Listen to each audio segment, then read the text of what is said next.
Welcome everyone to the Sully Meet and Greet featuring your candidates for state senator and delegate. Now, can everybody hear me? Everybody hear me? Fantastic.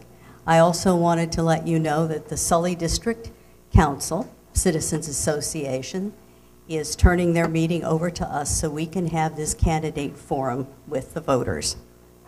I'm Helen Kelly with the League of Women Voters of the Fairfax area, and I will be your moderator. We are happy to have these co-sponsors for this event: the American Association of University Women of Virginia, the Fairfax County Council of PTAs, whose president, Debbie Kilpatrick, is with us tonight, and the Sully District Council of Citizens Association. We are all nonpartisan and nonprofit entities. So please check the tables for sponsor information flyers. The LWVFA and our co-sponsors thank the candidates for taking this opportunity to meet with you. And candidate brochures should also be available if you're interested. We express our appreciation to Jim Southworth, Director of Technology Development at Fairfax Public Access Television, for his time, talent, and expertise in videotaping this event and uploading it to YouTube. When the video is available on YouTube, we will post links on all sponsor websites. We also thank the staff of the Sully Government Center for their help in providing this venue and for helping us with setup. And we thank all the volunteers for their efforts in organizing this event. And we thank all of you for attending tonight. We look forward to a lively and respectful discussion of the issues. You'll find copies of some handouts on your chairs with the election information and contact information for local elected officials. We hope you'll find these useful. Also, Kurt Malkenhaupt with the Fairfax County Office of Elections is here with a tablet computer to do online voter registrations. So please make sure you're registered before November 3rd. Now here's the format for tonight. All candidates who were certified to appear on the November 3rd ballot were invited to participate. I will introduce each candidate, who will then make a 2-minute timed statement. And in the order that their names appear on the ballot. Then I will start the questions. After the first question, we will start rotating the order in which the candidates answer your questions. Each response is 1 minute. And if you have questions, volunteers will pass out index cards. Please, we ask that you keep the questions brief and specific, only one question per card, and please indicate whether your question is for a senator or a delegate. And the candidates have agreed to these rules, so let's get started. Okay. So, Senator Marsden.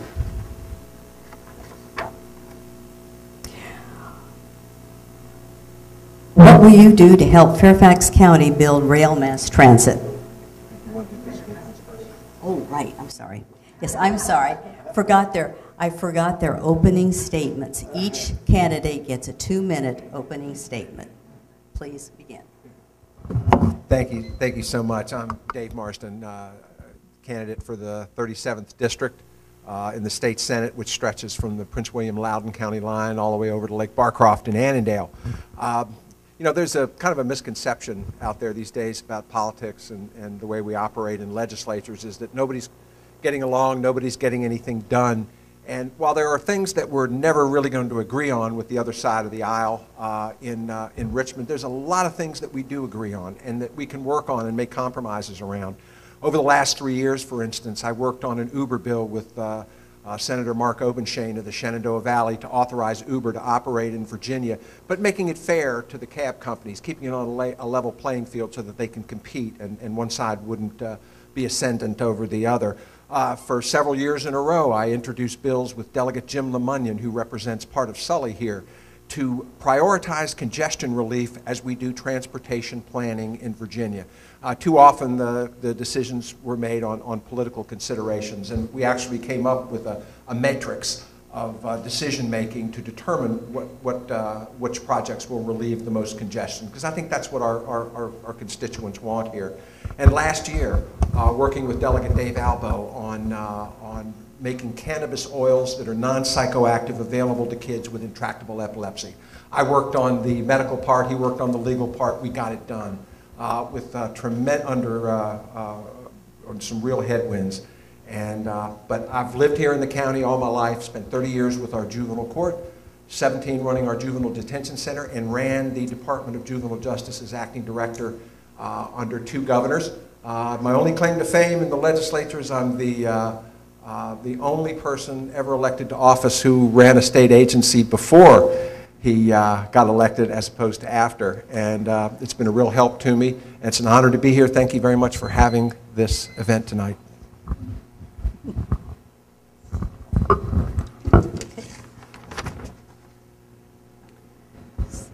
Senator Parker is here. Okay, all right. Kevin Plum, I don't see him either. Okay, I guess we're missing a couple of people. They got stuck in traffic. We hope to see them soon. Mr. Bulova, Delegate Bulova. Great. Thank you very much. My name is David Bulova. It's been a real privilege to be able to represent the 37th District in the House of Delegates for the last 10 years. For those of you not familiar with the 37th District, it includes the city of Fairfax and then stretches out west along I-66 to Stone Road on the other side of Centerville.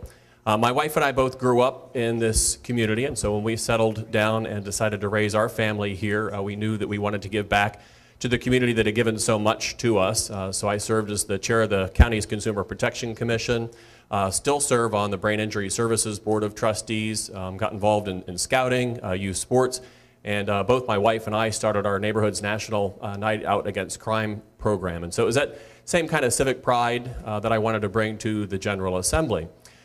In the General Assembly, I've really tried to focus on the issues that matter the most to my constituents. And so I was very proud to support the bipartisan transportation plan that is pumping billions into local transportation priorities. I sit on the House Education Committee, where I've had a chance to work up front with reforming our standards of learning.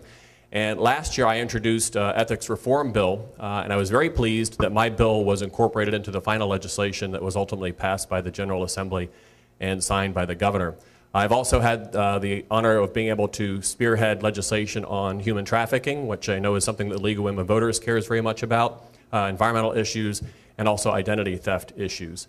Of course, my biggest responsibility is making sure that I involve my constituents in the decision-making process, and I've done that through frequent town hall meetings and informal coffee hours.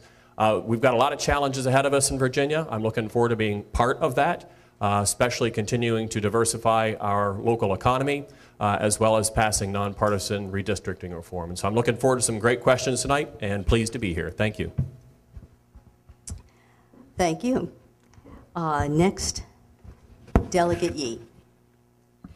Well, soon to be, but not yet. Okay. Thank you. Good evening. My name is Sang Yee, and I'm running for the 37th House of Delegates District, which includes the entire city of Fairfax, where my wife Sarah and our daughter Evelyn lives, and the surrounding parts of the county. I want to begin by thanking everyone for being here today, especially our host, the League of Women Voters, the AAUW, Fairfax PTAs, the Zeta Phi Beta, Sully District Council, and especially my opponent, David Bulova. I think we're all here because we all appreciate how important this process is. So, like many Virginians in Northern Virginia, I'm part of a growing demographic of immigrants. My family and I moved to the United States in the early 80s, and quite often, this is a story, but we came here with very little resource. And my father found work at a t-shirt factory, and my mother started working at a grocery store in a pretty bad part of town in Washington, D.C. Over time, with hard work and prudent savings, they eventually became business owners themselves and truly embodied what we all come to know as the American dream. But what's important here is not that a pair of immigrants came to this country and came across some good fortune. What's important is that they instilled in me the spirit of hard work, especially at a time when hard work's often taken for granted these days. What's also important is that my family's story left me with a sense of gratitude, especially at a time when a lot of Americans, even Virginians, we forget how lucky we are to be here right now.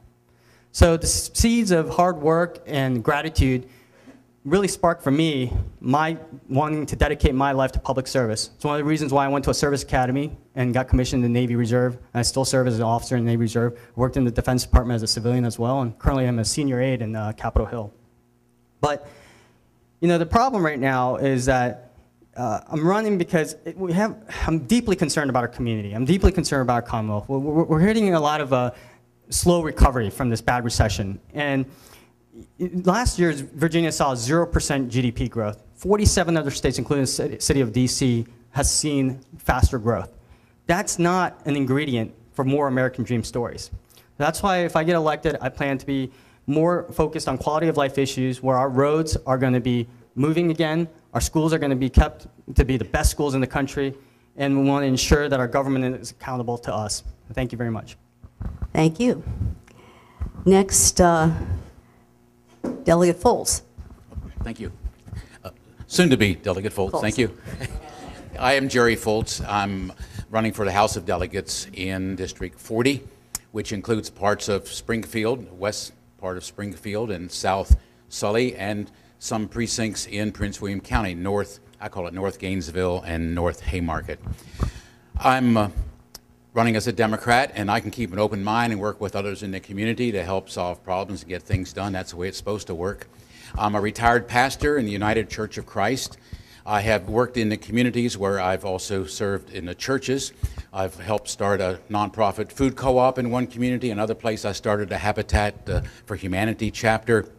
And here in Centerville, my church, my wife, and other good-hearted people helped start the Centerville Immigration Forum, where we learn to appreciate the diversity in our community and help build community. And then, lo and behold, we were challenged to start a labor resource center, which is now finishing its 4th year with 750 registered workers, 50 of them women. These are people that are off the street and getting the pay that they were promised. The ones left on the street sometimes don't get paid for the work they do, and that's unfortunate. I'm running because I want to see improvements, more than we're getting, on transportation and all the diversity and diverse ways that you can have transportation, public transportation, rail, metro, bus, and improved highways. Not just the main highway, 66 gets a lot of attention, but there's secondary roads, there's even neighborhood roads that get challenged by people taking shortcuts, like Stone Road, close to where I live. I'd like to help protect women's health choices that we have in Virginia. I'd like to see Medicaid expansion take place to help the people that need health care and help also our funds in Virginia. I'd like to see more support for our schools and not less, so that we can not have larger class sizes and the teachers feel supported. So those are the reasons I'm running, and there's much more. So thank you very much for the time. Thank you. Delegate Hugo. Hi, good evening. I'm Delegate Tim Hugo. I think I'm the most casual one here dressed today, but I'm out campaigning. Hey, I want to thank you. When y'all elected me about a dozen years ago, I literally was the most junior person in the Virginia House of Delegates. I was number 100. Right now, I'm number 3 in the House leadership, and I try to use that to help our area here for the things that I think are important. And the things that, you know, some people like to work on, get wrapped up in a lot of the big issues. I think the things that I've tried to focus on most and heard from are the things that are closest to the people, things that we hear every day. Whether it's stop signs, whether it's in Virginia Run, we've tried to work on some of the roads there and things there. Whether we've worked on stop signs, where we put a new light in. But it's also issues that I think that people don't necessarily think are important or think of right away. David mentioned the sex trafficking. Over the last 3 or 4 years, I've worked on sex trafficking. Been a huge issue that people don't think happens in Northern Virginia. We passed, my bill this year was, Virginia was the last state in the union to have a human trafficking law. And we passed that. I thought it was important. I've worked on autism. Autism is something that you see kids every day impacted that. I was the deciding vote on the mandated benefit commission. It had been stopped up for years, but I thought it was important to get it out there, and it's something we did. We worked this year on the vets. We're getting a veteran center up here in Northern Virginia. It was something we put in the budget that we said it's important. We did 2. There's going to be one up here and one down south, Hampton Roads. And then one more thing, it's a little thing, we've talked about the diversity of the economy and our kids. One thing too that we've taken up, and I've taken up the last couple of years, is solar power. We've put bills in over the last couple of years that what we did is got rid of the tax on some of these new solar power plants. I know David and I worked on a bill, mine passed with David's help, on creating a solar authority in Virginia. It's something that's important. I think there's a lot of issues that we have an opportunity to work on, from the member of the House leadership to number 3 in the House leadership, to be on the Commerce and Labor, does all the business issues, to finance and tax. I look forward to working with you. Your time I is appreciate the up. opportunity, and I appreciate you guys having this event tonight. Thank you so much. You're welcome. Thank you. Ms. Boysko. Thank you so much for the League of Women Voters for hosting us tonight. It's my pleasure to be here before you all. I'm Jennifer Boysko. I'm running for the House of Delegates in the 86th District. That's primarily the Herndon, Oak Hill, a little bit of Chantilly, and Sterling Park area. I ran for the seat 2 years ago. I came 32 votes short, and I decided that I'm ready to try it again. It's an open seat this year. To tell you a little bit about myself, I'm the daughter of an Episcopal priest and a nurse. My parents taught me a strong sense of social justice and of public service. I worked on Capitol Hill. I worked for a government relations firm. I understand how public policy works, and I really enjoy that. But I also have spent most of the past 8 years working for Supervisor John Faust, our Drainsville supervisor, helping solve problems in the community, working with HOAs, working with business owners, community leaders, our nonprofits, and our schools. I was the key person as we developed the comprehensive plan for the area around the Innovation Metro Station. I worked with the landowners and with the planners in Fairfax County, Loudoun County, the town of Herndon, the airport, and VDOT to make sure that we were creating a comprehensive plan that will be transit-oriented development, multimodal, and someplace that we can live, work, and play. I also worked closely with our school system. I was the education aide. That is my #1 priority. When I go out and talk to voters, I hear about the concerns about school more than anything else. That is where I want to focus. I've been endorsed by both of the teachers associations, the VEA and the Federation of Teachers. I hope to earn your vote for those of you who live here in the 86, and I thank you so much. Looking forward to your questions. Thank you. Thank you. Mr. Brubaker. Good evening. I want to thank the League for hosting this tonight and all of you for attending. This is fantastic, and it's part of the democratic process, and I just love it. I want to eat it up. So I appreciate you all being here tonight. My name is Paul Brubaker. I'm the independent candidate in the 86th District, running against Jennifer and Danny Vargas. I'm sorry Danny's not here. I'll get into that in a second. By way of background, I am a Reformed Republican. I ran 20 years ago with Tim. We promised everybody that we would reform the B poll tax, and that never happened. Let me give you a little bit of background. I'm a staunch nonpartisan. I've been a presidential appointee in both the Democratic administration. I worked for President Clinton as a Deputy Assistant Secretary of Defense, and I worked for President Bush as the head of transportation research at the United States Department of Transportation. I was a Capitol Hill staff director where I worked with Democrats and Republicans to pass some really landmark acquisition legislation and information technology legislation. So why am I running? Because I hate sitting in traffic and I hate paying tolls. Those are the two main reasons. And I'm appalled at the lack of leadership in the area of transportation in our community. And I just want to caution Jennifer, I think you're running a great race. I want to commend you on that. But at the same time, I wouldn't ascribe to an effective campaign the fact that you came within 32 votes of beating who I consider to be one of the most impotent legislators ever to serve in the House of Delegates, in Tom Rust. And I think you combine him with Frank Wolf, and they totally neglected the transportation infrastructure and things that they could have done to ease our commutes. We have the worst congestion in the country. It is such a dubious distinction. And not only that, it costs a fortune. You shouldn't have to pay $400 a month to drive from Herndon to the or not Herndon, but Ashburn to the Beltway. And it costs $140 if you want to drive from Herndon to the Beltway every month, if you commute every day. That is nonsense, and we can do better. And as given my background in transportation, I aim to do that. Thank you. Your time is up. Thank you very much. All right, Senator Barker. Who did we forget? Marsden. Marsden, sorry. Is it question time now? Yes, it is question time.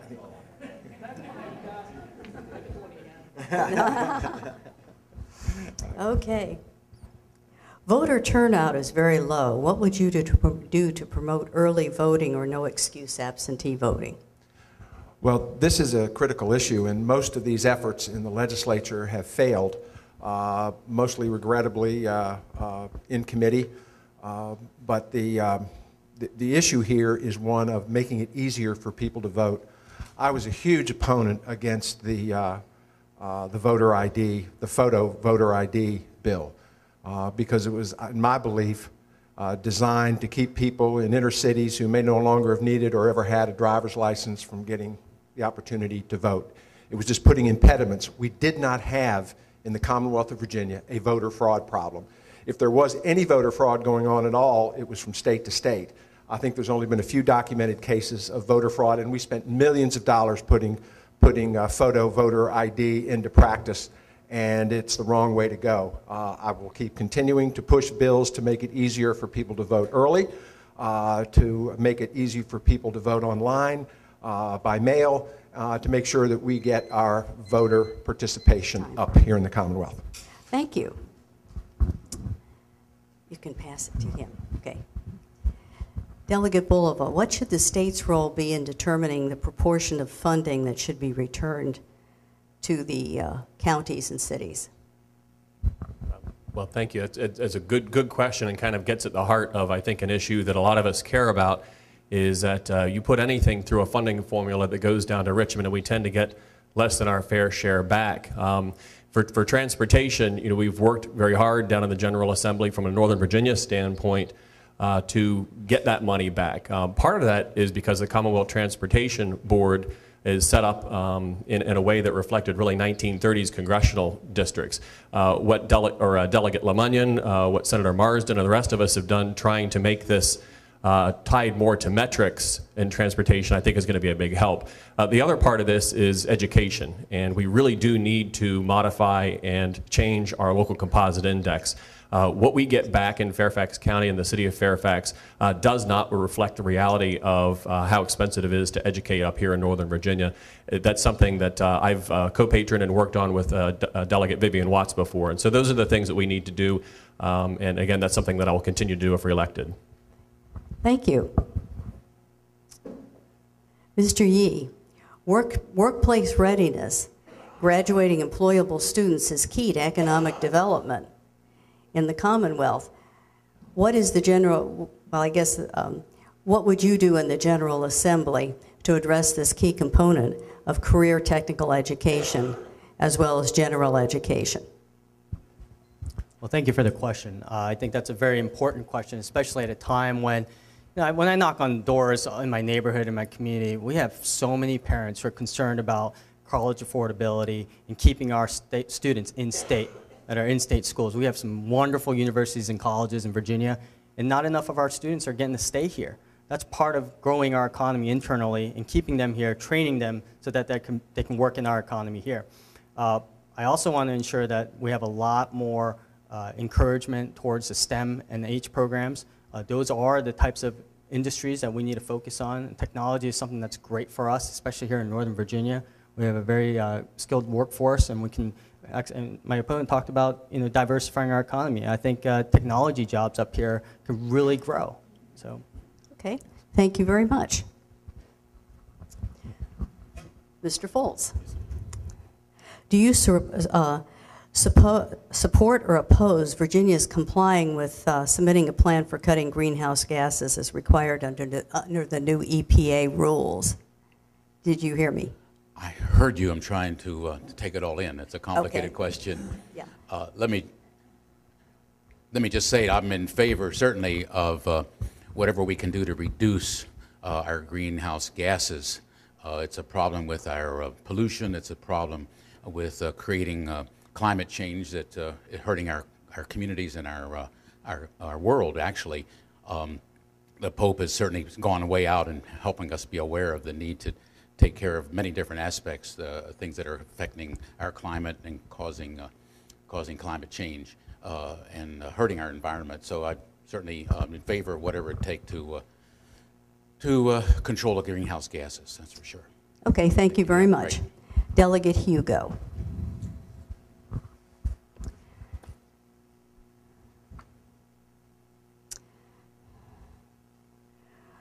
What will you do to help nonpartisan redistricting along in Virginia?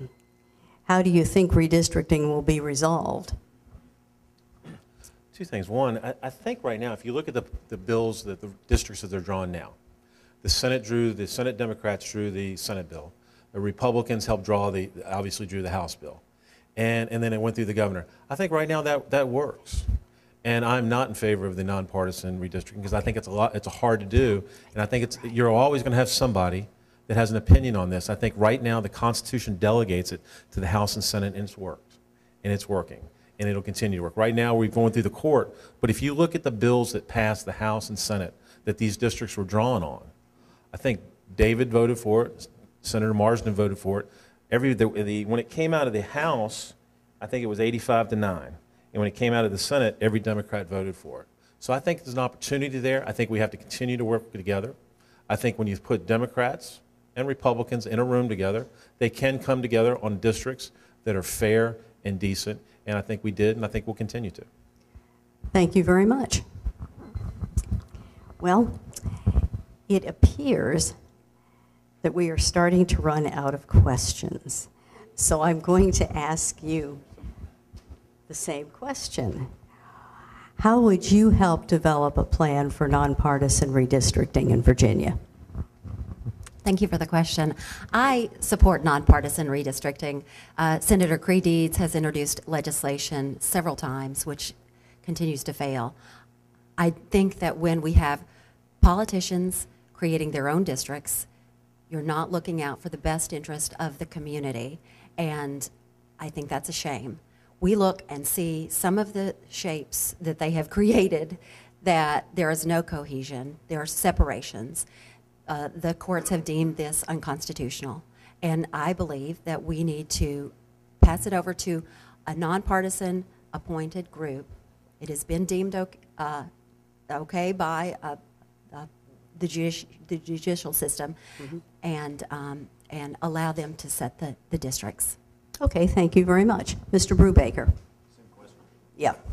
Yeah, I fully support nonpartisan districting. Look, the gerrymandering in the United States has been around since the beginning days of the Republic, and frankly, it's become a power game, and it's an unfortunate power game. And you see it in play right now. I mean, there's a reason why the Republicans and the Democrats are throwing so much money into this race on both sides. Jennifer's taking a bunch of dough, Danny's taking a bunch of dough, and there's a reason why the Speaker of the House is dumping $50,000 into that race. And he arranged for another $50,000 to enter the race, plus some other dog and cat donations from the leadership. I don't know that I saw Tim's name in that list of donations yet, but maybe I did. No, I think I did, $500 if I remember correctly. The point is this: it's a big money game, stakes are high, and the control of the Republic is at stake. We need nonpartisan redistricting. It is non-negotiable. Thank you very much. All right, here we go. What will you do to work across the aisle to legislate the same revenue raising for counties, revenue raising privileges for counties that cities and towns now enjoy? Well, just to go over the basics of this, we are what's called a Dillon Rule state.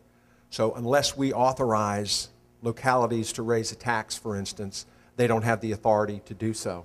Now, the results have been mixed. When we have given localities the authority to tax, they very often haven't followed through, and then tend to blame us as to why we didn't do it for them. So it is a very, very, very complex issue around that. I do think that large counties, certainly those like Fairfax County in the administrative structure in which we are organized, certainly does need greater flexibility to do things such as a meals tax, to do transit occupancy taxes, to do things that would broaden their revenue picture by keeping it thin. In other words, being able to cut the B-poll tax and other things and spread the revenue picture, the taxing picture out so that it's broader and thinner and not narrower and deeper. Delegate Bulova. Same question. Yeah, same question. Sure, great. Well, thank you. And that is a good question. And, you know, when we set up counties and cities in Virginia, of course, you gave them different taxing authority because there really was a big difference between cities and counties with respect to what they do. But if you take a look at what Fairfax County does versus Alexandria versus any other big city, they have those same kind of responsibilities. And so as Senator Marsden said, you know, it's not about raising more these days. It's about making sure that you have a broad range of revenue sources. And what's happened in Fairfax County is that we over-rely on the real property tax. And so, you know, that comes directly to us, people who own property. And so we do need to provide a wider range of revenue sources so that we can go ahead and spread that out and not be as vulnerable to ups and downs in the real property market. Thank you. Mr. Yee, same question. Well, for starters, I want to kind of touch on something that was mentioned earlier about the Fairfax getting its fair share. We talk about education, talk about the local composite index. The local composite index, you know, if you look at the numbers, only about 20-some% of our school budget is funded by the state dollars. On average, if you look across the Commonwealth, other school divisions have about 45% of their school budgets funded by the state dollars. We talk about how we're going to get money back here and talk about locality adjustments and things like that. I think that's a very important conversation. So one of the things that I would like to do if I get elected into the House of Delegates is, as Delegate Bulova mentioned earlier about Delegate Watts and trying to reconfigure the LCI, I think that's very important. I would work very closely with our localities, especially our city council members in Fairfax and also our county board of supervisors in Fairfax to try to figure out what the right balance is. Thank you very much. Mr. Foltz. Thank you. I agree with a lot that's already been said, especially by both Davids. What I favor, I didn't hear it mentioned actually, is the opportunity for the taxpayers in a referendum to make a decision for our own community about extra taxes, such as the meals tax. Understand as much as half of the people that eat in our restaurants in Fairfax County come from outside of the county. So I don't mind them paying a little extra to the privilege of eating in Fairfax County and helping support our needs here. We have an urban police force, the biggest one in the state, one of the biggest in the country, I suppose, outside of the major cities. And we need to be able to have our ability to pay for what we want and what we need here in Fairfax County. And that's what I would support. Thank you. Thank you. Delegate Hugo. Yeah, well, let me be real clear. I think your question's premised on that we need more revenue.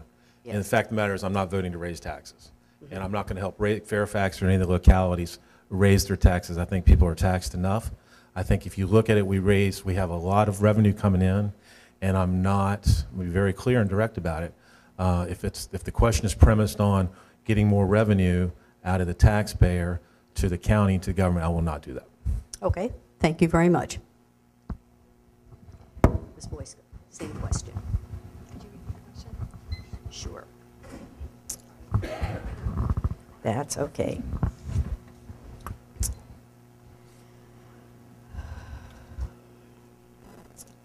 What would you do to work across the aisle to get this, to allow the same revenue-raising privileges for counties that cities and towns in Virginia now enjoy?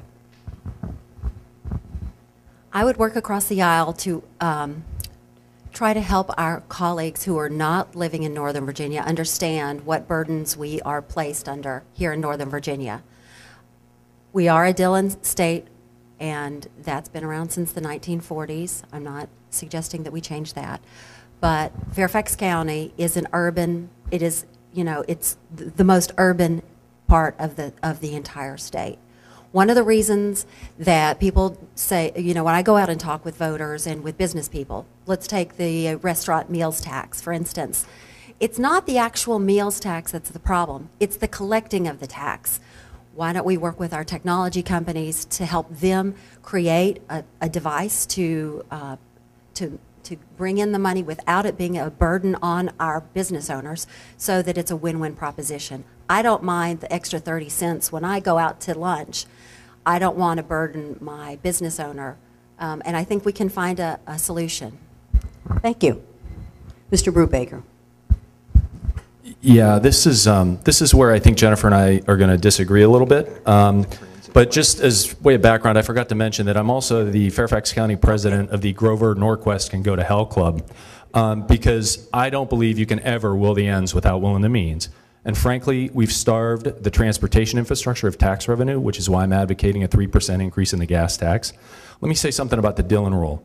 The Dillon Rule is a relic of the 19th century. And frankly, we need to move more to a home rule state. We need to give local communities, push democracy closer to local communities so we can decide our own destiny. I want to see us be able to dedicate very specific revenue streams to police, fire, teachers. It's why we were only able to pay teachers less than 1% increase in Fairfax County. It's horrible. Meanwhile, the supervisors give themselves a long overdue 27% increase in pay. I don't object to that. What I object to is the structure. And the structure is broken. And it needs to change. We need to move more toward home rule and give up this relic of the 19th century and the Dillon Rule. Thank you. All right. What specific measures would you take to relieve our transportation problem? Well, I think as most of you know, there are efforts going on right now to have a major upgrading of Interstate 66. It is, I have, like Mr. Brubaker, I have issues with tolls, but at this point in time, unless we're willing to raise additional revenue for transportation, we're going to have to rely on drivers to pay for some of the infrastructure changes that we're going to do on 66. We have made some progress with transit. An eighth of a cent that we passed on the transportation bill a few years ago is dedicated toward transit. We're 2 years away from a VRE station in Gainesville, which should relieve traffic on Interstate 66, which I know is very important to folks out here. And the metrics I talked about earlier that prioritizes projects based on their ability to relieve congestion includes transit. So that's part of the mix that we're looking at. It isn't just roads, it also has to be transit when you're looking to solve these problems. Thank you very much. All right. Thank you, and great question. And you know, you can't, you know, roads don't come for free. And so what we did in 2013 with new transportation revenue was extraordinarily important, and it's what's allowing us to move forward with things like Route 28 and unclogging other local bottlenecks, also I-66. We also can't pave our way out of our transportation problem, and so we absolutely need to invest in mass transit. We need to get Metro out to Centerville and then further out. We need to invest more in the technology to get more bang for our buck out of our existing infrastructure, and so better timing of lights and modeling to get people through sooner and quicker. Last but not least, though, is we really need to focus in on the nexus between transportation and land use planning. We need to make sure that those things are coordinated better, so that we're not recreating problems in the future, so that future generations don't have to solve these transportation problems.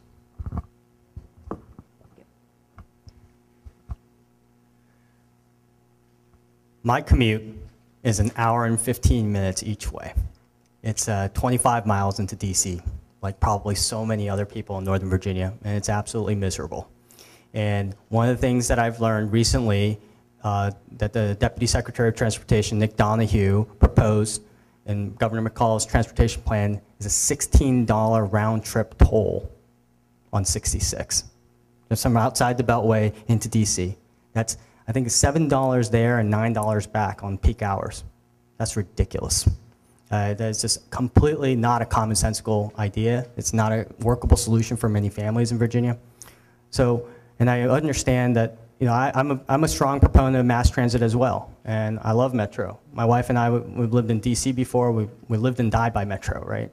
But at the same rate, going out to Centerville, Metro is a long, far away project. I want to think about solutions we can do now. We need to figure out where the bottlenecks are, and we need to start investing in those infrastructure points right then and there. We do, I agree, as Delegate Bulova said, you know, we need to use our technology to better time our lights. We need to also increase our teleworking policies here, work with the federal government, work with the state government, work with the private sector industry here, and promote more teleworking, get these cars off the road. So I see my time's up, but Yes. there's Thank obviously you. a lot more to talk Oh, about. yes, thank you. Same question? Yeah. Thank you very much. I think the transportation challenges are a combination of things that can offer us options, whether it's extending Metro, which I'm certainly in favor of. I don't know how long it'll take, but we need to be working on it and get committed to it. Actually, my district goes all the way out through Prince William County, so I'm looking at Gainesville and Haymarket, actually, ultimately. But I want to quickly say an idea that came to me recently with terms of the tolls. I'm not keen about tolls. I've paid enough of them.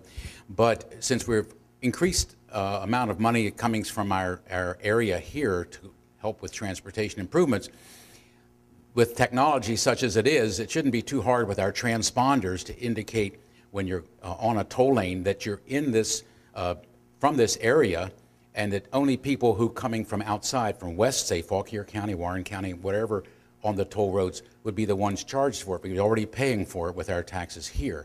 I think it's an idea that should be explored as far as I'm concerned.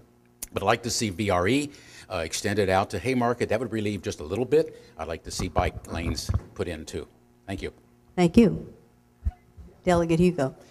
Well, when we come back, I'm going to be the vice chair of the Transportation Committee, and I'm going to be appointed to the NVTA, which spends the money, raises a lot of the money here in Northern Virginia Transportation Authority.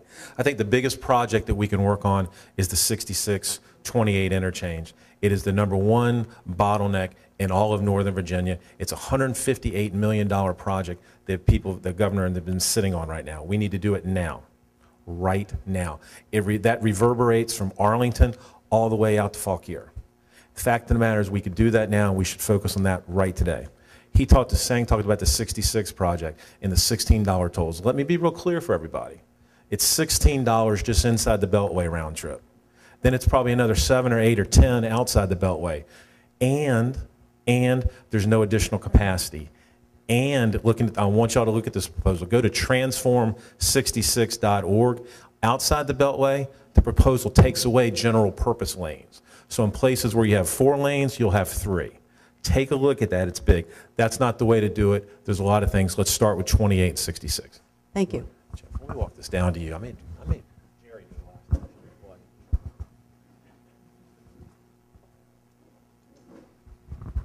Your question was on funding, wasn't it? No, it's transportation. Can you repeat the question again, please? Sure. By the time it gets down to me, I've lost the I core of it. understand, yes. So what would you do to help solve the local traffic congestion? Well, I spent 5 years working on that issue in the Dulles corridor, actually. We worked with our community, making sure that the people who lived in the neighborhoods had a voice in it, as well as the landowners and the local government officials, to look at the plans, sit together interjurisdictionally to make sure that we were all looking at the same map at the same time to talk about where the connections needed to be. We also worked to make a multimodal transportation solutions with transit-oriented development, making sure we had bus, pedestrian, and bike lanes. But to do all this, it's going to cost money, and we have to look at the way we're funding this. The toll roads, we are well overtaxed, and it is unfair. We need to look, again, I'm going to go back to the funding, we need to look at a gas tax, we need to look at indexing the gas tax, because when we are burdened with that here in the Dulles corridor, it's completely unfair. Thank you. Mr. Brubaker. Yeah, this is where Jennifer and I agree. I mean, we've got to raise the gas tax, bottom line. We need money. And we're not going to just pretend that the tolls are going to go away and we don't have to resource this stuff. We need to be real about this. We need real solutions. And multimodal is the way to go. And I got to tell you something. So I'm probably one of the more qualified people at this table to speak about this, having run research at the U.S. Department of Transportation. I know these issues inside and out. And what I'm going to tell you is that multimodal is the way to go. And we can build rail really quickly. But we've got to get relief from the Clean Air Act and the Clean Water Act and the environmental impact statements and all the bureaucratic bull that surrounds these products and getting them shovel ready. This stuff can happen quickly. I mean, frankly, we built the Empire State Building in 13 months, and we can't build a metro station in 2, 3, heck, we can't even replace escalators in 2 or 3 years. That's the other thing about Metro is we've got to reform the management of Metro. I know they're looking for a director right now. Nobody wants that job because it's grossly under-resourced and they've got deferred maintenance like you can't believe. And we need to take this all holistically. There is good news. If you look at the 2040 transportation plan, it doesn't address it. But the reality is we're moving toward autonomous vehicles, platooning. There's all kinds of technology coming down the pike, and our state is ill prepared for it because the legislators don't know what the future actually is going to look like. And I think it's a shame. Thank you. Actually, we're going to start changing the order in which you answer the questions. So Delegate Bulova goes first this time. I was off the hook. We'll change the subject a little bit. Do you support changing the way the local composite index, the local I guess it's composite index, and the way education funds are divided among school districts? Yeah, thank you, and absolutely, and that's something that I think all of us here would agree on, is that the local composite index does not do justice to places like Fairfax County and Fairfax City. And I'll give you a real specific example. That local composite index was actually developed when the leadership in the House of Delegates was run by Hampton Roads. And so the local composite index is basically your ability to pay. It's your revenue generating capacity. Do you know the one thing that is not included in the LCI is the hotel motel tax? And so you got places like Virginia Beach and Hampton Roads that rely a lot on that, but that's not included in their ability to pay. And that really is a discredit to us. We desperately need to change that. It's only fair to do that. We have, I think, as a delegation, tried very hard to, when we do put in new revenue for our schools, actually have it go around the transfer or the funding formula. And that way we actually can get more money than if it went through the LCI. Thank you. Mr. Yee. Yeah, as I mentioned earlier as well, you know, I would be a strong proponent of changing the LCI. Part of this is, again, like I mentioned earlier, about 20% of our school budget comes from the state. Where does the rest of the 80%, where does that delta come from? That's local taxes. So we talk about not wanting to raise taxes, and I don't want to raise taxes. If I get elected to the House of Delegates, I will make sure that every single dollar that Richmond charges will be used properly and efficiently and effectively. So when we think about the 80% that's missing in that pie, I don't want it to come out of our local taxes by our local taxes having to go up. Our schools are very expensive up here. You know, we're one of the most expensive school districts in the country. So I think it's imperative that we change the LCI and get our fair share back. Thank you. Mr. Foltz. Yes, thank you. I certainly also would like to see the change for that index. I think we're not getting the funds from the state that we need to have. In addition to that, I believe the state is not living up to its obligations it already has. With the money that was coming in from the lottery, it was supposed to supplement and add to the resources to our county. Instead, I think the state has withdrawn in proportion to the lottery income, and that's not really how it was intended. I think the teachers in Fairfax County are at a great disadvantage over so many places in the country because the differential between the cost of living and income puts Fairfax County very low down in the scale compared to elsewhere in the country. So I'm for changing the income index for us. Thank you. Yeah. Yeah, and the LCI and the formulas, let me make it clear, that's another reason not to raise your state taxes. Because the fact of the matter is, once it goes through the Richmond formula, you get less of that back. So that's one thing else to, but David's absolutely right, we agree on that. We have tried to change the LCI over the years, and it's an interesting proposition. If you have a Fairfax member of the House or Senate make a recommendation on the LCI, it is like running a red flag in front of a bull. They are coming after you from the rest of the state. And it's not Democrats, it's not Republicans, it's everybody else, except the people you see up here. It is one thing I've learned, when I first got elected, somebody said, what surprised you about being in the Virginia House? Because I'd been up, like Jennifer, up on the Hill. They said, well, I said, it was interesting. The rhythms are the same. What surprised me the most is how much the rest of the state dislikes Northern Virginia, but hates Fairfax County and resents Fairfax. And that's the truth. Some of them they do. And that's why all of us have to work together to kind of break through that to make sure we can work with our colleagues downstate. But this is a tough nut to crack. We'll continue to try to do it. We're getting more money back, but like David said, we have to try to go around the formulas to make that happen. You're going to be last this time. Yeah. Thank you. Ms. Boysko, would you like me to read the question again? No, I've got it. Okay. Education is the one issue that I am most passionate about, and I definitely agree with everybody here on the table. We need to try to reformulate the LCI. Also, though, I'm going to bring up something else, another funding opportunity that we have, and I cannot believe that Virginia has not expanded Medicaid here in the state. We give up $5 million every single day that we don't expand. And in the General Assembly, the General Fund pays for $1.7 billion in healthcare costs that could be paid for by the federal grant. If we would accept Medicaid expansion, we would have that $1.7 billion to use on other things like education. And I think that's a big waste of time that we're not doing that. Thank you. Mr. Brubaker. Yeah, oddly, another area where Jennifer and I agree, I would foot stomp the Medicaid expansion because we're paying for it anyway, either directly or indirectly. The other thing that I want to talk about, the LCI is really an interesting debate, and it's, the reality that we're living in right now. And yeah, we need to adjust the formula, but we need something more important than that. We need this comprehensive tax reform. I'd like to see us really lower corporate income tax rates to 0. Because it spurs jobs and it creates more taxpayers and it's really good for the economy. And then what I'd like to see is us to finally get rid of that B-poll tax that we've been promising for the last 20 years. And I remember Bill Howell basically saying, hey, when we take over, we're gonna repeal it. It's never happened. So I'm about say do. It's an integrity issue, right? So if we say we're going to do something, we got to do it. And I just feel like we need comprehensive tax reform. We need to introduce home rule, not necessarily completely abandon Dillon, but certainly allow a little bit of home rule so that localities have more control over their destiny. Thank you. Senator Marsden.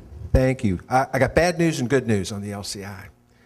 The bad news is we don't have the votes to change it. I think Dave Albo did a survey one time. Tim, what was it, 60-some jurisdictions or 60-some districts out of the 100 would be hurt by a change in the LCI, and only 30-some would be helped by it.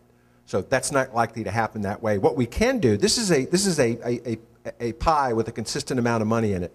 In 2008, when our economy collapsed during the recession, all of a sudden, because of our housing price declines, the LCI started to favor us a little bit. We started to qualify for more money, but that meant it was coming at the expense of some of the poorest jurisdictions in the state who were now having to pay more.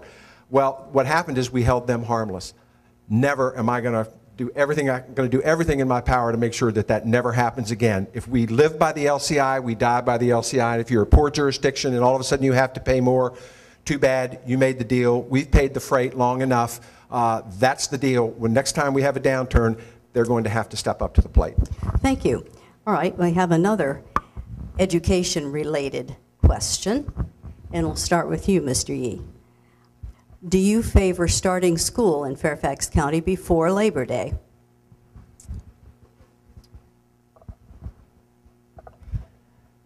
I think that part of what we're talking about right now is, we want to make sure our students have a well-rounded education. Yes. We want to make sure that our students have ample time in the summer to go and do other activities, get involved in their communities. I know for me, when I was a young kid in high school, my parents had me very active, very involved, between Boy Scouts and, I went to the American Legion's, activities and things like that. If you don't have a long summer break, you can't do those things. Mm-hmm. That's part of it. I think that our students in Fairfax are pretty well-rounded and get involved in a lot of activities, and we need to respect that for their families. So having a longer summer break is good, in my opinion. Okay, thank you. Mr. Foltz. Thank you. If I answered that personally, I would be glad to see each area decide for itself, sort of like home rule, each school area decide for itself when they would start school. That's my personal idea. It's not a high priority for me. I think it's pretty well established. The school starts after Labor Day. So it's not like something I'm going to fight for as much as other things that I think are a higher priority. I think it's, like I said, it's been established. There needs to be some flexibility, as we have when there's a extra impact in some areas with snow or weather things, that they can get waivers in terms of the days that they have to put in and that kind of thing, and adjust their schedule. But it really isn't just not a high priority for me, because I think it's pretty well fixed. And so I'd rather focus on other things. Yep. Mr. Hugo, Delegate Hugo. Well, you know, this is one I've changed my mind on. I grew up in Virginia Beach, and then they liked it starting afterwards. But it is a high priority. It's a high priority for our students. It's a high priority for our teachers here. You know, I work with the Virginia Education Association, the Fairfax Education Association, Prince William. They've all endorsed me again this year. And the teachers are the ones that say it's important. Because what they say is, you know, if we don't start early enough, because the kids have to take the SOLs, they say that last month is in many ways wasted.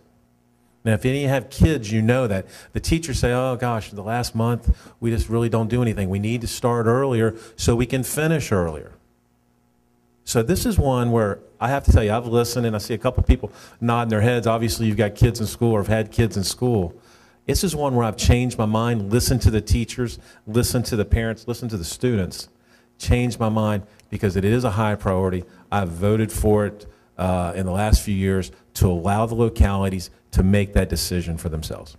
Thank you. Ms. Boysko. This is one where Mr. Hugo and I are going to agree. I'm a mother of 2 daughters. My youngest just graduated this past spring. If a kid is taking AP classes, those AP classes are set nationally.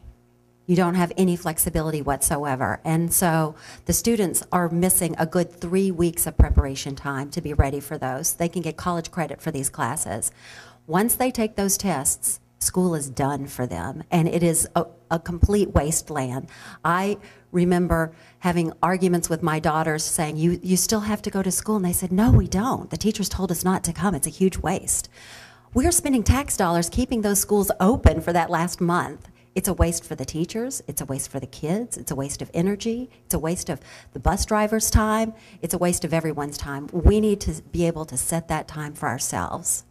Thank you. Mr. Brubaker. Yep. Thanks for the question. I want to elevate the conversation just a little bit in terms of what the data tells you. And I think it's really important that we make data-informed decisions when it comes to 21st century schools. And if it tells us that it's more effective to start school earlier, then we do it. And I hear anecdotal things, but I want to know what the data tells us. Because I'm looking at some of the data, and the data tells us that, you know, maybe schools should be maybe function a little differently, both in terms of the length of the school day and the terms during the year. And I'm not saying that we, you know, totally blow up our system, but look, let's be honest. The way that schools are structured today in the school calendar, it's agrarian in nature. We went through the agriculture age, the industrial age, now we're in the information age, and we need an approach to the school schedule and the school day that reflects the information age and reflects the data and reflects how people actually learn. And I would also just add that I think teachers really should be paid year-round because they're never really off. Thank you.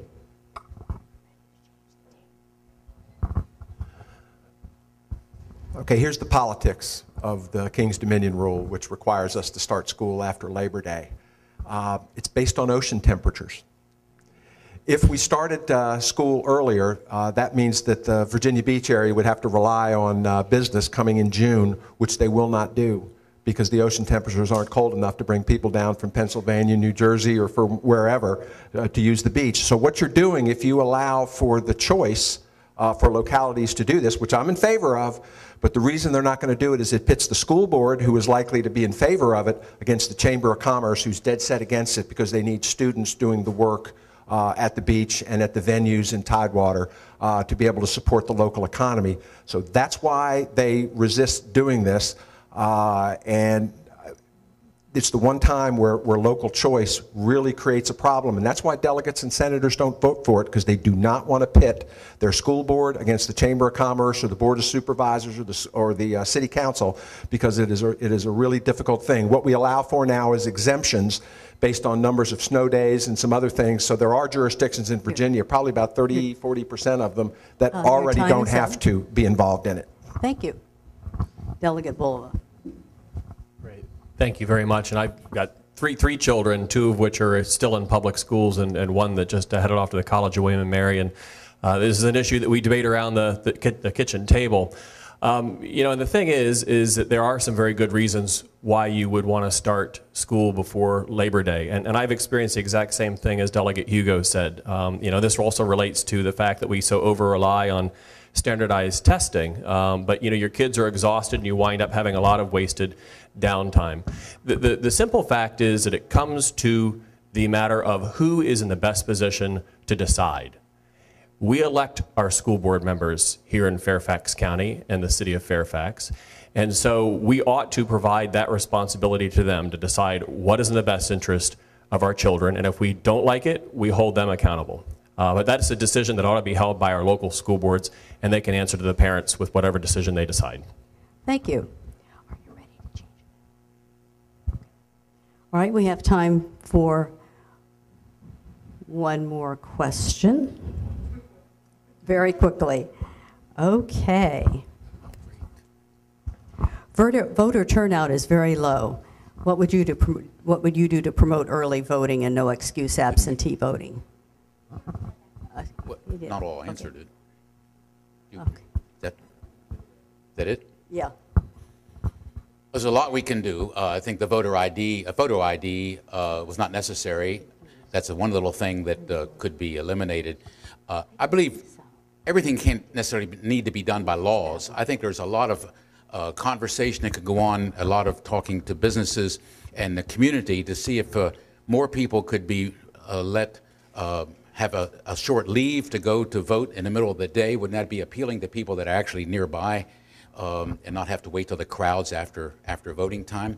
I think there just needs to be more conversation with alternatives to help people vote and make it more appealing and let people know for sure that they can vote early, that they can vote absentee, it's actually legally called. They can vote at the curb. More and more people are realizing that, and I've helped people do that. There's a lot of things we can do to get the word out about how you can vote in many different ways and get them there, more turnout, hopefully Okay. make it appealing. Thank you. Is it time to do? Okay, real quick. Well, one, you're doing it. You're having this tonight. It's good. You're reminding people there's an election. It's amazing to me, so many people don't know there's an election.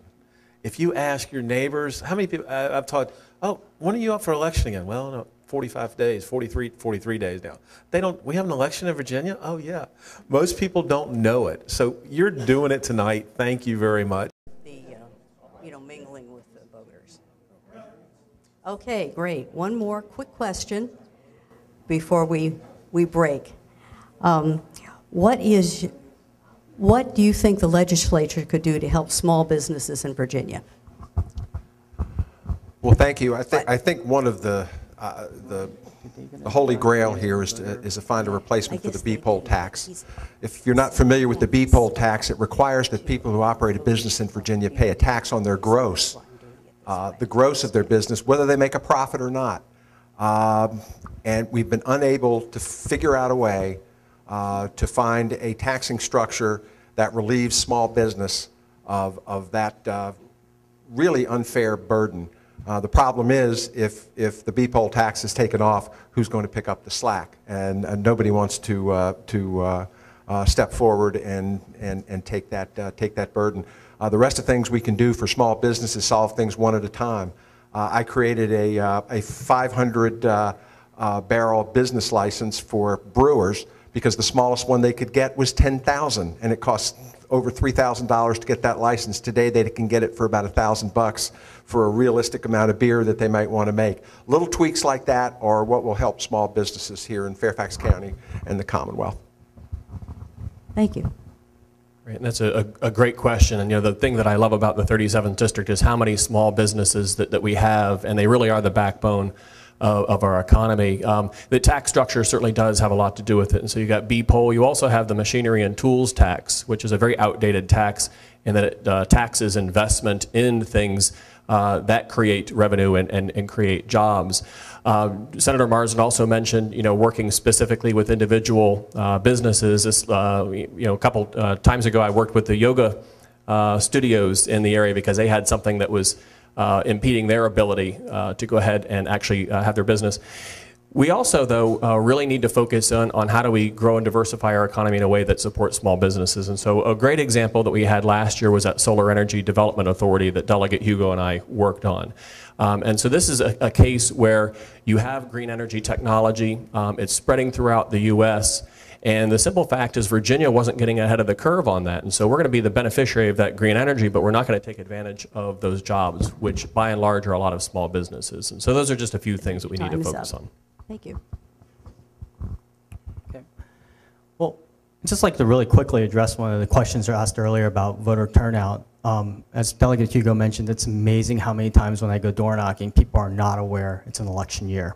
It's also amazing how many times, especially in the city of Fairfax where I live, there are people who've lived there for generations, and they don't even know who their legislators are. And I think that's a huge concern. So one of the things I want to do to make sure, if I'm elected, and I think that we can help voter turnout, is keeping people in the community engaged in the issues that are most important to all of us. Keeping people interested in the issues is what's going to make sure people come out and pay attention and figure out who their legislators are and how they're voting and come out to vote. In terms of the small business question, I come from a family of small business owners. My parents have owned everything from delis to beer and wine stores to all sorts of stuff. And one of the greatest things that happened to them was at a time when, in the early 80s, when they started their businesses, regulations were kind of looked upon in a common sense way. These days, excessive regulations and these tax structures are making it hard for our small businesses to grow. And we often wonder why our small businesses aren't growing. So that's one of the things I would work on if elected. My great-grandfather, Foltz, started our family business in Hagerstown, Maryland. I was privileged to work with my great-aunt and my uncles and my aunt during the summers in college in Hagerstown. It's industrial supplies, still operating. But if they had this kind of tax there in Hagerstown on their gross receipts, they'd be out of business, bankrupt. I remember helping to prepare for inventory every fall, and that's when we didn't see my dad much because he was there late at night going through inventory, and they were taxed on that. It's a business that pays the bills. It's got a Class A credit rating, pays the employees, but doesn't make enough to really pay income tax as a business. So it's an even operation. I can see, in terms of statistics, that the immigrant community produces more new businesses, more jobs than any other, kind of a group of business people. But when the larger businesses want to come into Virginia, they need to know that there's not going to be discrimination in terms of their employees, where they live, their credit, and I want to make sure that discrimination is controlled in Virginia. Thank you. Well, one thing I'd ask, let us know. A lot of you probably run businesses, or small businesses.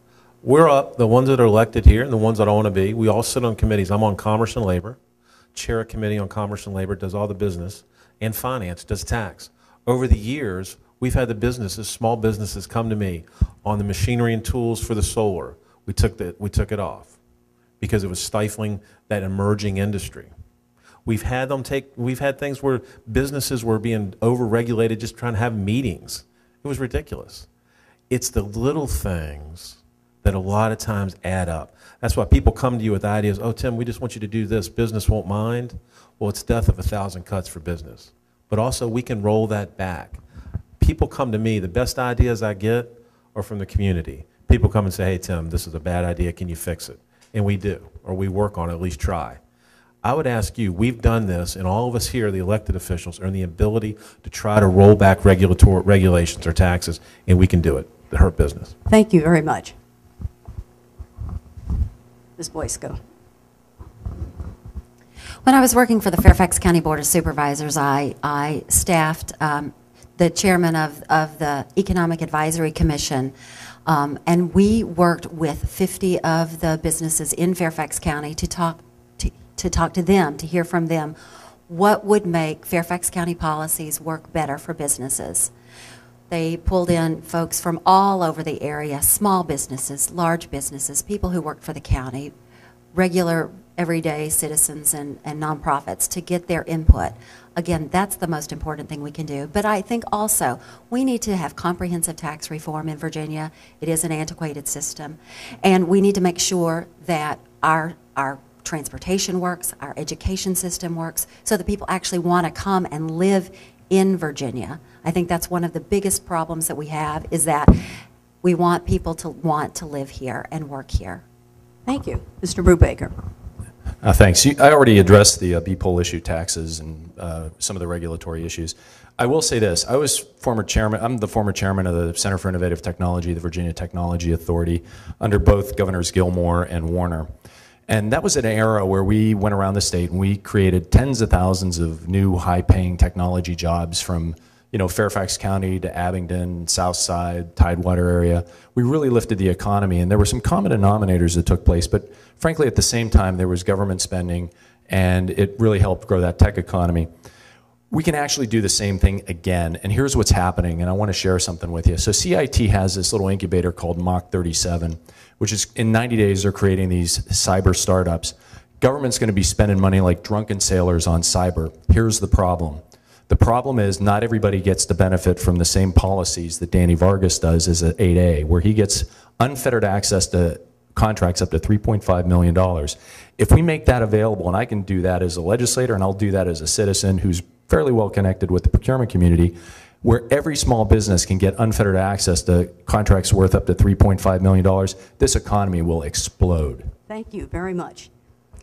All right, I want to thank all of you candidates for participating this evening. It was a very interesting discussion, and I want to thank all of our co-sponsors, our volunteers, and you, the voters, for coming out tonight.